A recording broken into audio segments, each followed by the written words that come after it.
Sir, ನಿಮ್ಮ ಹಳೆಯ bike college ಟೈಮಿಂದ ಒಂದು ಬೈಕನ್ನು ಮಾಡ್ಕೊಂಡಿದ್ದೀರಾ. ಸೊ ಆ ಬೈಕಿನ ಬಗ್ಗೆ ಏನ್ಮಾಡ್ತೀರಾ, ನಿಮ್ಮ ಎಮೋಷನಲ್? ನೋಡಿ ಅಮ್ಮ, ಸ್ವಲ್ಪ ಇರಪ್ಪ, ಒಂದು ನಿಮಿಷ ನಡೀರಿ.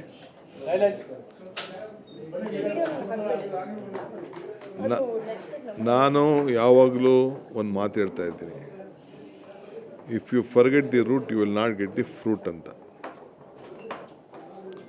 ಈಗ ನನ್ನ ಬೈಕು ನಾನು 10,400 ರೂಪಾಯಿ ಕೊಟ್ಬಿಟ್ಟು ತೊಗೊಂಡಿರೋ ಬೈಕು.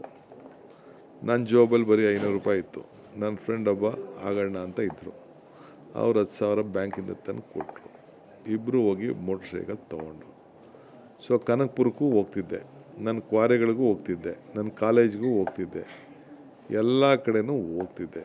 ಸೊ ಭಾಳ ವರ್ಷ ನನ್ನ ಜೊತೆ ಇತ್ತು. ಈಗೂ ಅದನ್ನು ಇಟ್ಕೊಂಡಿದ್ದೀನಿ ನಾನು. ನನ್ನೆಲ್ಲ ಕಷ್ಟ ಕಾಲದಲ್ಲಿ ಅದು ನನ್ನ ಜೊತೆ ಇದೆ. ಯಾವತ್ತೂ ನನಗೆ ತೊಂದರೆ ಆಗಿಲ್ಲ. ಒಂದಿನ ಮಧ್ಯರಾತ್ರಿಯಲ್ಲಿ ಇದ್ದಕ್ಕಿದ್ದಂಗೆ ಆರೋಳಿತವು ಆಫ್ ಆಗಿಬಿಡ್ತು. ಅದು ಹೆಂಗೆ ಆಫ್ ಆಯಿತು ಅಂತ ನನಗೆ ಗೊತ್ತಿಲ್ಲ.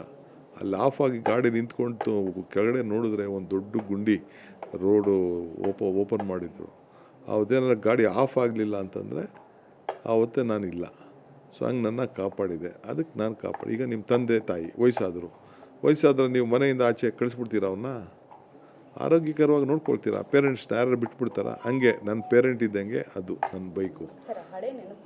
ಖಂಡಿತ ಕಾಲೇಜಲ್ಲಿ ನಾನು ಹೇಳ್ತಾ ಇದ್ದೀನಲ್ಲ, ಮೋಟ್ರ್ ಸೈಕಲ್ ಇತ್ತು, ಸ್ಕೂಟ್ರ್ ಇಟ್ಕೊಂಡಿದ್ದೆ, ಜಾವ ಮೋಟ್ರ್ ಸೈಕಲ್ ಇತ್ತು, ಆಮೇಲೆ ಕಾರ್ ತೊಗೊಂಡೆ. ಅಂದರೂ ಆ ಮೋಟ್ರ್ ಸೈಕಲ್ ನಾನು ಅದಾದಮೇಲೆ ನನ್ನ ತಮ್ಮ ಓಡಿಸ್ತಿದ್ದ ಅದನ್ನು. ನನ್ನ ತಮ್ಮನೂ ಹೋಗ್ತಿದ್ದ. ನಾನು ಕ್ವಾರಿಗಳಿಗೆ ಹೋಗ್ಬೇಕಾದ್ರೆ, ನಮ್ಮ ಸ್ವಂತ ಗ್ರನೇಟ್ ಕ್ವಾರಿಗಳಿಗೆ ಹೋಗ್ಬೇಕಾದ್ರೆ ಈ ಮೋಟ್ರ್ ಸೈಕಲ್ ಎಲ್ಲ ಜೀಪ್ ತೊಗೊಂಡೋಗಲ್ವಲ್ಲ, ಕಾರ್ಗೆ ತೊಗೊಂಡೋಗಲ್ವ, ಈ ಮೋಟ್ರ್ ಸೈಕಲಲ್ಲೇ ಹೋಗ್ತಿದ್ದೋ. ಸೊ ಹಂಗೆ ಇರಲಿ ಅಂದ್ಬಿಟ್ಟು ನಾನು ಅದನ್ನ ಕೆಲವರೆಲ್ಲ ಬೇಕಾದಷ್ಟು ಟೀಕೆ ಮಾಡ್ತಾಯಿದ್ದಾರೆ, ನಾವು ಮೋಟ್ರ್ ಸೈಕಲ್ ಹೋಗ್ತಾ ಇದ್ದಂಗೆ. ಇಟ್ ಈಸ್ ನಮ್ಮ ಲೈಫ್ ಟೈಮ್ ಮೆಮೊರೀಸ್ ಅವೆಲ್ಲ.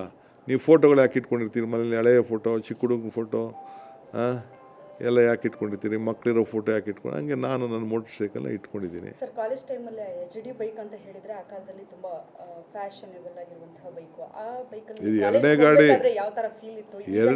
ಇದು ಎರಡನೇ. ಅದು ಫಸ್ಟು ಬುಲೆಟ್, ನಮ್ಮ ಅಪ್ಪನ ಬುಲೆಟ್ ಇತ್ತು, ಅದನ್ನು ಓಡಿಸ್ತಿದ್ದೆ. ಆಮೇಲೆ ಇದನ್ನು ತೊಗೊಂಡೆ. ಫಸ್ಟ್ ನಮ್ಮ ಅಪ್ಪನ ಹತ್ರ ಒಂದು ಗಾಡಿ, ಬುಲೆಟ್ ಗಾಡಿ ಕ್ರೂಸೈಡರ್ ಇತ್ತು.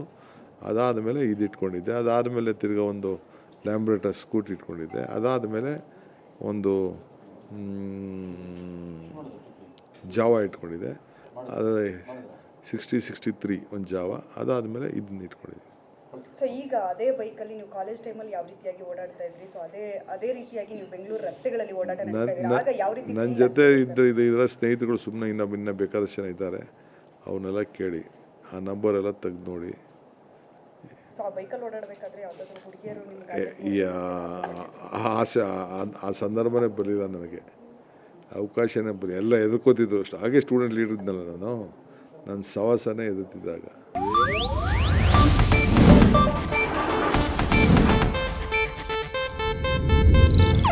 ಇದು ಏಷ್ಯಾನೆಟ್ ನ್ಯೂಸ್ ನೆಟ್ವರ್ಕ್ ಪ್ರಸ್ತುತಿ.